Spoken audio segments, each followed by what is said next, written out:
நான் சொன்னேன் இல்லைங்களா, இந்த மாதிரி வந்து ஆண்மை குறைவான ஒரு பையனை ஒரு பொண்ணுக்கு சொந்த பந்தத்திலே கல்யாணம் பண்ணி வச்சுட்டாங்க. ஒரு 6 மாதம் பிறகு கழித்து தான் அந்த பொண்ணுக்கு விஷயங்கள் தெரிய வருது.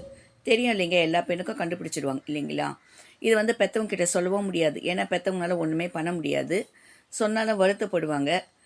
ரெண்டாவது ஒரு விஷயம்னு கேட்டிங்கன்னா, மாமனார் மாமியார்கிட்டையும் சொல்ல முடியாது. எல்லாமே ஒன்றுக்குள்ளே ஒன்று சொந்தம். சொன்னால் பிரச்சனை வரும். என் புள்ள அந்த மாதிரிலாம் கிடையாது, நீ பொய் சொல்கிற அப்படின்ற மாதிரிலாம் கலப்பி விடுவாங்க. அதனால சரி, இதுதான் நமக்கு வாச்சது அப்படின்னு நினச்சி அந்த பொண்ணு எந்த சந்தோஷமும் கிடையாது.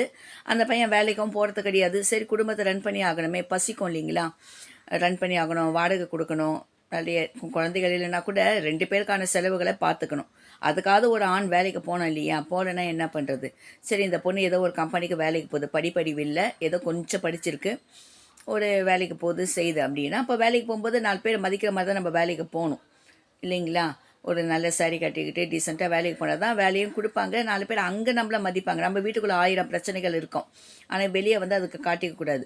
அப்படி போகும்போது வரும்போது இவங்க சொந்த பந்தத்திலே இந்த பொண்ணை பார்க்குறாங்க, செய்கிறாங்க. ஒரு 4 வருஷம் ஆகுது, 5 வருஷம் ஆகுது, குழந்தை இல்லை.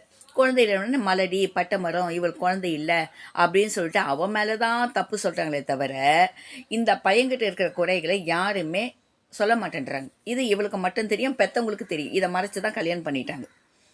பெற்றவங்களுக்குல அந்த பையனுடைய பெற்றவங்களுக்கு தெரியும், மறைச்சி தான் கல்யாணம் பண்ணிட்டாங்க. ஆனால் பழி மொத்தம் யார் மீது வருவது? இந்த பொண்ணு மீது தான். இவகிட்ட தான் ஏதோ குறை இருக்குது, இவகிட்ட தான் ஏதோ ஒரு குறை இருக்குது. இது ஒரு பக்கம் இந்த பொண்ணு சுமந்துக்கிட்டே வாழ்க்கையை ஓட்டிகிட்டு இருக்குது.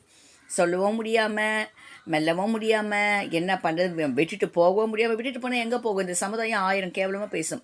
இதில் என்ன ஒரு ஹைலைட் அப்படின்னு பார்த்தீங்கன்னா, சொந்த பந்தங்கள்லாம் இந்த பொண்ணை பற்றி சின்ன வயசுலேருந்தே இந்த பொண்ணை வந்து பார்த்துருக்காங்க. அவங்க முன்னாடி தான் இந்த பொண்ணு வளர்ந்துருக்கு, செய்திருக்கு, கஷ்டப்பட்டு வளர்ந்துருக்கு. படிப்பறிவு இல்லை, படிப்பு அவங்களால கொடுக்க முடியல, படிப்பு இந்த பொண்ணுக்கு ஏறவும் இல்லை, கல்யாணம் பண்ணிட்டீங்க.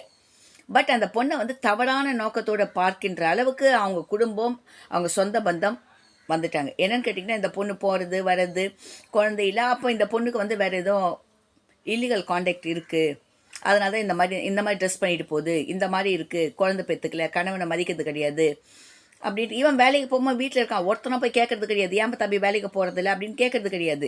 இந்த பொண்ணு வேலைக்கு போய் சம்பாதிச்சு வீட்டுக்கு கொண்டு வந்து புருஷனையும் காப்பாற்றிக்கணும், வீட்டையும் பார்த்துக்கணும் இருக்குது.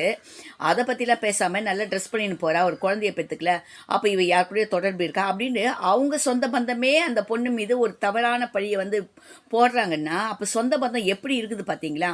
யாரோ முகம் தெரியாத ஆள் போடுறாங்கன்னா அது வேறு விஷயம், அவங்க பார்த்தது கிடையாது.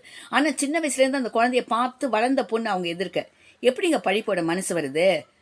நாக்கில் நரம்பு இல்லைன்னா கூட இப்படியா பேசுவீங்க?